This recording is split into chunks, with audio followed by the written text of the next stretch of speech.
My dear student, today we are going to discuss integration by parts. हम लोग आज देखेंगे कि इंटीग्रेशन बाय पार्ट्स, इंटीग्रेशन निकालने का एक मेथड है, इसका कंसेप्ट क्या है और इसको हम लोग कैसे अप्लाई करते हैं। ये एक बहुत ही इम्पोर्टेंट मेथड है इंटीग्रेशन का। तो let us start with integration by parts. Integration by parts में एक चीज़ आपको याद रखना है, ILATE, ILATE। अब इसमें हर एक लेटर का अलग अलग मीनिंग है, इसको समझना है। I for inverse function, I से हमको समझना है इनवर्स फंक्शन। एग्जाम्पल जैसे sine inverse x, cos inverse x, ये सब इनवर्स फंक्शन के एग्जाम्पल है। L for logarithmic function, log x square, ये सब लॉगरिथमिक फंक्शन के एग्जाम्पल है।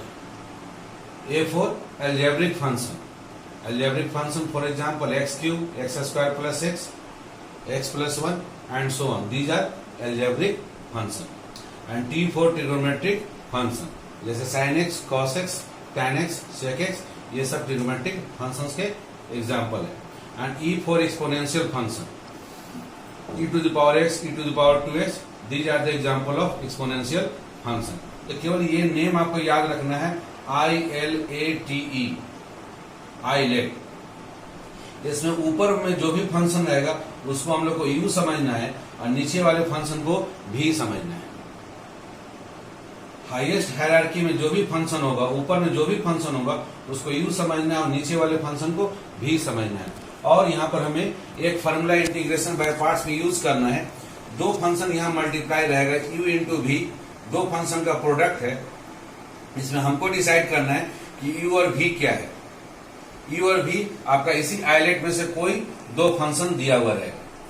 तो u और v जब आप डिसाइड कर लेंगे कि कौन सा फंक्शन u होगा और कौन सा फंक्शन v होगा, उसके बाद ये इंटीग्रेशन का एक फॉर्मूला यूज करना है, जिसको कि हम लोग इंटीग्रेशन बाय पार्ट्स बोलते हैं।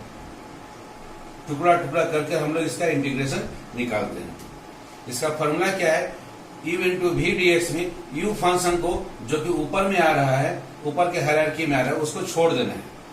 ऊपर के हायरार्की में जो फंक्शन आ रहा है उसको छोड़ देना है और बचा हुआ जो फंक्शन है उसको इंटीग्रेट कर देना है। केवल जब आप इस चीज को याद रखते हैं तो बाकी चीज अपने आप याद हो जाएंगे। आपको सबसे पहले u और v में डिसाइड करना है कि ऊपर वाला हायरार्की में कौन सा फंक्शन है, जो भी फंक्शन उसको छोड़ देना है और बचे हुए फंक्शन को इंटीग्रेट कर देना है। देन माइनस, उसके बाद माइनस के बाद जिस फंक्शन को आप छोड़े हुए थे उसको आप डिफरेंशिएट करेंगे और जिसको आप इंटीग्रेट किए थे उस फंक्शन को एक बार और लिखेंगे। उन दोनों के प्रोडक्ट को, डिफरेंशिएशन और इंटीग्रेशन के प्रोडक्ट को एक बार और इंटीग्रेट कर देंगे तो ये फाइनल आपका फॉर्मूला हो जाएगा। तो फाइनल फॉर्मूला हो गया u into v dx is equal to, u को छोड़ दिए, into integration v dx minus u जिसको छोड़े हुए थे उसका du by dx into integration of v dx, और दोनों के प्रोडक्ट को एक बार और इंटीग्रेट कर दिए। फॉर एग्जाम्पल, केवल इस मात्र इस एक फॉर्मूला पर आप एक्सरसाइज 7.6 के मैक्सिमम प्रॉब्लम को आप बना सकते हैं। जैसे हम लोग प्रॉब्लम नंबर 1 को उठाते हैं, उसमें है x into sine x dx। यहाँ दो फंक्शन मल्टीप्लाई है, एक है x और दूसरा है साइन एक्स। अब आपको पहचानना है कि x क्या है। x एक एल्जेब्रिक फंक्शन है और sin x क्या है, ट्रिग्नोमेट्रिक फंक्शन है। और इस ऑर्डर में एल्जेब्रिक और ट्रिग्नोमेट्रिक के ऑर्डर में एल्जेब्रा ऊपर में है, इसलिए एल्जेब्रा वाले फंक्शन को u समझना है और ट्रिग्नोमेट्रिक वाले फंक्शन को v समझना है। और by the rule of integration by parts के रूल से हम लोग क्या करेंगे, u फंक्शन को छोड़ देंगे, x फंक्शन को छोड़ दिए, फिर sin x फंक्शन को इंटीग्रेट करेंगे, माइनस अब जिस फंक्शन को छोड़े हुए थे उसको डिफरेंशिएट कर दिए, इनटू और जिसको इंटीग्रेट किए थे उसका इंटीग्रेशन लिखेंगे। इन दोनों के प्रोडक्ट को एक बार और इंटीग्रेट कर देंगे। हम लोग को पता है साइन एक्स का इंटीग्रेशन होता है माइनस कॉस एक्स, तो आप लिख देंगे x into minus cos x, minus x का डिफरेंशिएशन x के रिस्पेक्ट में 1 ही हो जाएगा, तो 1 इंटू और वापस साइन एक्स का integration minus cos x dx, minus minus यहाँ प्लस हो जाएगा। और कॉस एक्स का इंटीग्रेशन होता है साइन एक्स, तो कॉस एक्स के इंटीग्रेशन के जगह पर आप साइन एक्स लिख दीजिएगा और minus x cos x plus C, तो ये जाकर आपका कंप्लीट ये आंसर हो जाएगा। तो इस तरह से मात्र एक फॉर्मूला पर इस तरह के सवाल को आप आसानी से बना सकते हैं। एक और एग्जांपल लीजिए, क्वेश्चन नंबर 13। इसमें केवल tan इनवर्स x dx लिखा हुआ है। इसमें एक ही फंक्शन दिख रहा है, दूसरा फंक्शन विजिबल नहीं है। तो उसको आपको समझना है कि जो दूसरा फंक्शन है वन एक मल्टीप्लिकेटिव आइडेंटिटी है, वो वन इस tan इनवर्स x में मल्टीप्लाई है। यदि आपका log x dx भी रहता, जो कि एग्जाम्पल में ऑलरेडी बनाया हुआ है, log x dx रहता और उसके साथ कोई फंक्शन नहीं है, तो उसमें भी समझना है कि log x के साथ वन मल्टीप्लाई है। वन मल्टीप्लाई है, वन क्या है, one x to the power zero. X to the power zero का मतलब वो अलजेब्रा है। ये अलजेब्रा दिया हुआ, ये आपका इनवर्स फंक्शन दिया है। इनवर्स फंक्शन को आप क्या समझेंगे, u, और अलजेब्रा को समझेंगे v। तो आप u वाले फंक्शन को छोड़ दिए, tan इनवर्स x फंक्शन को छोड़ दिए, इनटू उसमें फिर आप मल्टीप्लाई कर दिए, जो आपका v फंक्शन था उसको आप इंटीग्रेट कर दिए। v फंक्शन है वन dx को इंटीग्रेट कर दिए, माइनस जिसको आप छोड़े हुए थे उसको डिफरेंशिएट किए, इनटू वन dx जिसको इंटीग्रेट करना था, वो इन दोनों का प्रोडक्ट को एक बार और इंटीग्रेट कर दिए।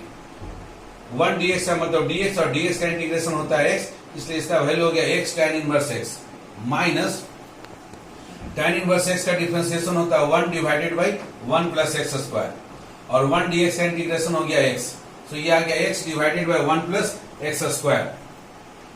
ऑलरेडी हमको पता है कि ऊपर में लीनियर और नीचे में क्वाड्रेटिक दिया रहे या क्वाड्रेटिक रूट में रहे, तो ऊपर लीनियर वाले फंक्शन को हम लोग a into differentiation plus b लिखते हैं। तो चूंकि 1 प्लस एक्स स्क्वायर का डिफरेंशिएशन 2x होता है, इसलिए ऊपर वाले x को हम 2x बनाने का प्रयास करेंगे। 2x बनाने के लिए इसमें हम 2 से मल्टीप्लाई भी कर दिए और 2 से डिवाइड कर दिए, इसलिए आ गया -1/2 और ऊपर में आ गया 2x divided by 1 plus x square. अब आप देख सकते हैं कि नीचे वाले फंक्शन का ऊपर में इंटीग्रेशन है, अर्थात f' dx और नीचे में fx दिया हुआ है। इसका ऑलरेडी एक फॉर्मूला है, मेरे पुराने वीडियो में आपने देखा है इसका कि कैसे हम लोग इसका फॉर्मूला को हम लोग निकाले हैं। Integration f' dx divided by fx के फॉर्म में जब भी सवाल रहे तो उसका इंटीग्रेशन हो जाता है log fx। तो log fx के जगह पर है 1 प्लस एक्स स्क्वायर, तो इसका इंटीग्रेशन हो जाएगा log 1 प्लस एक्स स्क्वायर। इसमें -1/2 पहले से मल्टीप्लाई है और पहले से है x tan इनवर्स x, तो आपका आंसर हो गया x tan inverse x -1/2 times log 1 plus x square, अनेक आर्बिट्रेरी कांस्टेंट c हम लोग लगा दिए। इंटीग्रेशन बाय पार्ट्स के यूज से ही एक फॉर्मूला इसमें बनाया गया है, जो कि बहुत ही महत्वपूर्ण है, बहुत इंपॉर्टेंट है, और ये कॉम्पिटिटिव एग्जाम में भी पूछे जाते हैं और आपके एग्जाम में भी कभी कभी क्वेश्चन इस पर आता है। वो है क्या, e का पावर x ब्रैकेट में कोई एक फंक्शन दिया रहे प्लस उसी फंक्शन का डिफरेंशिएशन दिया रहे, एक फंक्शन और उसका डिफरेंशिएशन दोनों के बीच में प्लस का साइन रहे और इसमें e to the power x multiply रहे, तो इसका डायरेक्ट आंसर लिख देना है e का power x into fx plus c। इसका भी प्रूफ है, लेकिन अभी हम लोग फिलहाल प्रूफ नहीं देखेंगे, इस फॉर्मूला को देखेंगे। इस फॉर्मूला की मदद से बहुत से सवाल को हम आसानी से चुटकियों में बना सकते हैं। तो फॉर्मूला है e का पावर x में मल्टीप्लाई है इंटू ब्रैकेट के अंदर में fx फंक्शन प्लस उसी का differentiation dx is equal to e का power x fx plus c। For example, इसके आधार पर आप देखिए एक्सरसाइज 7.6 के बहुत से प्रॉब्लम को हम लोग कैसे चुटकियों में बनाते हैं। जैसे सवाल क्वेश्चन नंबर 16 है, e का पावर x ब्रैकेट के अंदर में sin x plus cos x into dx। अब इसको आपको समझना है कि ये है क्या, e का पावर x दिया हुआ है, फंक्शन पहचान करना है कि भाई sin x क्या है, sin x मेरा यहाँ पर फंक्शन fx का काम कर रहा है और इसी sin x का डिफरेंशिएशन जो है वो है cos x, तो ये है हमारा f' है। तो दोनों चीज है, e का पावर x इंटू fx के जगह पर है sin x प्लस f' के जगह पर है cos x। इस फॉर्म में दिया हुआ है, तो इसका आंसर क्या होगा, e का power x into sin x, क्योंकि फॉर्मूला e का पावर x इंटू fx के जगह पर है sin x, तो बस इसका आंसर हो गया e का power x into sin x plus c। बहुत पूछा गया कि क्यों, तो अब आपको ये फॉर्मूला लिख देना होगा कि since we know that integration of e का पावर x ब्रैकेट में fx plus f' dx is equal to e का power x into fx plus c होता है। तो देखिए, यदि आप फॉर्मूला जान लेते हैं, ऐसे सवाल को ऑब्जेक्टिव क्वेश्चन, 1 मार्क्स के क्वेश्चन को आप आसानी से बना सकते हैं। एक और क्वेश्चन देखिए, क्वेश्चन नंबर 19, e का पावर x, इसमें इंटू है 1/x minus 1/x square dx। ये भी उसी सेम फॉर्मूला पे है। अब आपको पहचान करना है कि कौन सा फंक्शन fx है और कौन सा फंक्शन उसका डिफरेंशिएशन है। तो यहाँ पर आपका फंक्शन fx, आप 1/x को फंक्शन आप fx ले लें इसको फंक्शन एफ एक्स ले लें, इसी को डिफ्रेंशिएट करेंगे तो -1/x² आएगा, अर्थात इसका डिफ्रेंशिएशन एफ डैश एक्स ये है। ये आपको मन में सोच लेना है। जब ये आपको पता लग गया कि एफ एक्स फंक्शन 1/x है और एफ डैश एक्स उसका फंक्शन का डिफ्रेंशिएशन -1/x² है, तो ऊपर वाले फॉर्मूले से e का पावर x ब्रैकेट में f x plus f dash x is equal to होता है e का power x into f x. F x का वैल्यू है 1/x, तो आप 1/x रख दिए प्लस सी, तो इसका आंसर 1 मिनट में आप लिख दिए e का power x divided by x plus C, और ब्रैकेट में आप इस फॉर्मूला को एक बार लिख देंगे। एक और क्वेश्चन हम लोग इसी चैप्टर का, चैप्टर 7.6 का उठाते हैं, क्वेश्चन नंबर 17। x इंटू ई का power x divided by 1 plus x का होल स्क्वायर। ये डायरेक्ट उस फॉर्म में नहीं है, ई का पावर x ब्रैकेट में f x plus f dash x का फॉर्म नहीं है, उस फॉर्म में आप कन्वर्ट करेंगे। कन्वर्ट करने का इसमें ट्रिक क्या है कि ऊपर वाला x को नीचे वाले डिनोमिनेटर के टर्म में लिखने का प्रयास करेंगे, अर्थात 1 प्लस x के रूप में लिखने का प्रयास करेंगे। तो जब आप 1 प्लस x के रूप में लिखेंगे, आपने अपने मन से 1 ऐड किया तो उसको एडजस्ट भी करना होगा, -1 करना होगा। अब इसको क्या करेंगे, दोनों में सेपरेटली अलग अलग डिवाइड कर देंगे। 1 प्लस एक्स में 1 प्लस एक्स का होल स्क्वायर से डिवाइड करेंगे तो स्क्वायर कैंसिल हो जाएगा, 1/1 प्लस एक्स आ जाएगा, और दूसरा हो जाएगा -1 डिवाइडेड बाई 1 प्लस एक्स का होल स्क्वायर। अब ये जाकर उस फॉर्मूले में आ गया, यहां फंक्शन हो गया आपका 1/1 प्लस एक्स और उसका डिफ्रेंशिएशन हो गया -1 divided by 1 plus x square. इसको लिखना नहीं है, बस इसको समझना है कि हमारा फंक्शन एफ एक्स यहाँ 1/1 प्लस एक्स है और f dash x -1/1 plus x square है। तो इसका फॉर्मूला है, फॉर्मूला हम लोग लिख देंगे कि सिंस ई का पावर एक्स ब्रैकेट में f x plus f dash x dx is equal to होता है e का power x into f x. उस आधार पर हो गया e का power x into f x की जगह 1/1 प्लस एक्स, तो आंसर हो गया e का power x divided by 1 plus x plus C. तो देखिए आप थोड़ा सा इस फॉर्मूले का प्रैक्टिस करने से कितने आसानी से आप बहुत से सवाल को बना सकते हैं। एक और क्वेश्चन नंबर 18 है, ये भी डायरेक्ट उस फॉर्मूला में नहीं है, आपको फॉर्मूला में उस लायक फॉर्मूले के लायक बनाना पड़ेगा। देखिए जैसे e का पावर x ब्रैकेट में है, न्यूमरेटर में 1 plus sine x divided by 1 plus cos x dx। अब यहाँ साइन एक्स का मतलब इसको हम लोग साइन 2 थीटा के फॉर्मूला में लिख सकते हैं, 2 sine theta into cos theta. Theta के जगह पर हम लोग बना दिए x/2, x को आप लिख सकते हैं 2 इंटू x/2। 2 इंटू x/2 लिखने का मतलब हो गया साइन 2 थीटा का फॉर्मूला 2 साइन थीटा, थीटा के जगह x/2 into cos theta, theta के जगह फिर से x/2 आप लिख दिए, divided by 1 plus cos 2 theta. 1 plus cos 2 theta का क्लास 11th में फॉर्मूला है 2 कॉस स्क्वायर थीटा। अगेन यहाँ पर थीटा आपका x/2 है, इसलिए हो गया ये 2 कॉस स्क्वायर x/2। अब इसको अलग अलग सेपरेटली डिवाइड कर दो, 1 में 2 कॉस स्क्वायर x/2 से डिवाइड कर दे, फिर 2 sign x/2 into cos x/2 में 2 कॉस स्क्वायर x/2 से डिवाइड कर दे, 2 कैंसिल हो जाएगा, एक कॉस x/2 भी कैंसिल हो जाएगा, sign x/2 divided by cos x/2 ये बन जाएगा आपका tan x/2। 1/2 कांस्टेंट है, 1 बाई कॉस स्क्वायर x/2 ये बन जाएगा सेक स्क्वायर x/2। अब इसमें आपको पहचान करना है कि फंक्शन कौन है, यहाँ फंक्शन है आपका tan x/2 और इसका डिफरेंशिएशन है हाफ सेक स्क्वायर x/2, इसका डिफरेंशिएशन है। इसका फाइनल आंसर हो गया e का power x into function F x की जगह क्या है tan x/2, e का power x into tan x/2 plus C. इस तरह से आप इस क्वेश्चन को बना सकते हैं। एक और क्वेश्चन आप 7.6 का ही लीजिए, क्वेश्चन नंबर 23 को। ये एमसीक्यू है, इसमें 4 ऑप्शन दिया गया है, आपको उनमें से एक ऑप्शन को सेलेक्ट करना है। क्वेश्चन है x² इंटू ई का पावर x³ dx। तो यहाँ आप देख रहे हैं x³ का डिफरेंशिएशन क्या होता है, 3x² होता है, इसलिए आप सबसे पहले x³ को मान ले t जैसे ही मानेंगे x³ का डिफरेंशिएशन हो गया 3x², t का डिफरेंशिएशन हो गया dt बाई dx। dx यहाँ मल्टीप्लाई हो गया x² dx is equal to dt by 3। तो अब इस x² dx को रिप्लेस कर दे, सब्स्टिट्यूट कर दे dt बाई 3 से, और e का पावर x³ को सब्स्टिट्यूट कर दे t से। यहाँ 1/3 कांस्टेंट इसलिए बाहर बच गया e का पावर t dt, और e का पावर t dt का इंटीग्रेशन होता है e का पावर t। सो ये आंसर हो गया 1/3 टाइम्स e का पावर t, और t का वैल्यू है x³, तो 1/3 टाइम्स e का पावर x³ प्लस c, और ये आंसर है आपका a दिया हुआ मल्टीपल चॉइस में। a आपका टैली कर रहा है, मैच कर रहा है, तो आंसर होगा आपका a। एक और क्वेश्चन हम लोग 7.6 का ही उठाते हैं, क्वेश्चन नंबर 2। बहुत ही सिंपल क्वेश्चन है। यहाँ x into sine 3x dx लिखा गया है।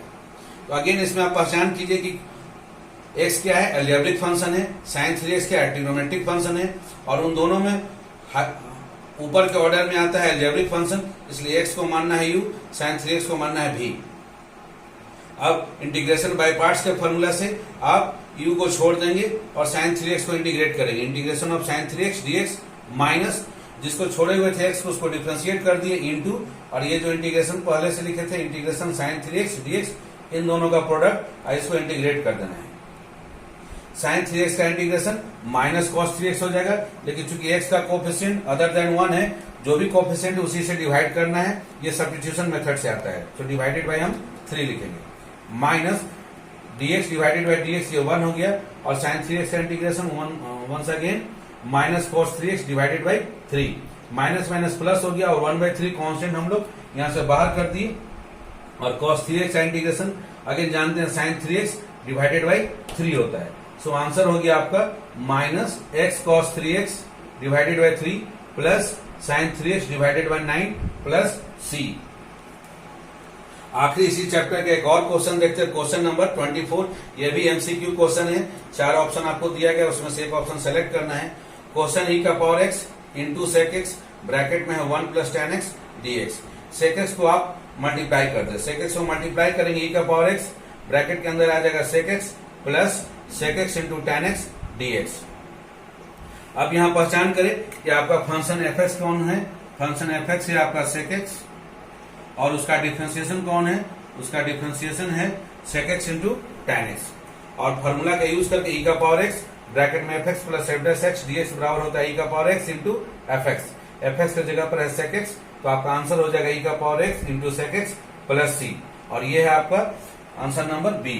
तो इस तरह से आप बच्चों देख रहे हैं कि केवल आप एक बेसिक फार्मूला आइलेट को यूज कर आइलेट में I for inverse, L for logarithmic function, A for algebraic function, T for trigonometric function, I for exponential function, केवल इन फंक्शन को नाम जानकर उनका इसमें थोड़ा सा कंसेप्ट जानना है कि ऊपर वाले फंक्शन को हमको u मानना है, नीचे वाले फंक्शन को b मानना है, जो ऊपर के हायरार्की में उसको u, नीचे वाले हायरार्की में जो है उसको v, और उसके बाद एक बेसिक फार्मूला को यूज करना है, integration of u v dx is equal to u into integration v dx minus integration जिस फंक्शन को आप छोड़े हुए थे उसको आप डिफरेंशिएट कर देंगे इंटू जो इंटीग्रेशन पहले आप निकाल चुके उसी का प्रोडक्ट, इन दोनों के प्रोडक्ट को एक बार और आपको इंटीग्रेट करना है। तो मात्र इतने से बेसिक फार्मूला पर आप एक्सरसाइज 7.6 एनसीईआरटी क्लास 12 के सारे प्रॉब्लम्स को बना सकते हैं। आपको फिर भी इसके बाद कोई डाउट रहता है तो मेरे कमेंट बॉक्स में जरूर लिखें, ताकि मैं उसको अगले वीडियो में आपको सॉल्व करके बता सकूं। और ये वीडियो यदि आपको पसंद आता है तो इसको लाइक करें, सब्सक्राइब करें, और बेल आइकन को दबाना नहीं भूलेंगे, क्योंकि तब आपको जब भी नया वीडियो आएगा आपको नोटिफिकेशन समय पर प्राप्त हो जाएगा। Okay, thank you.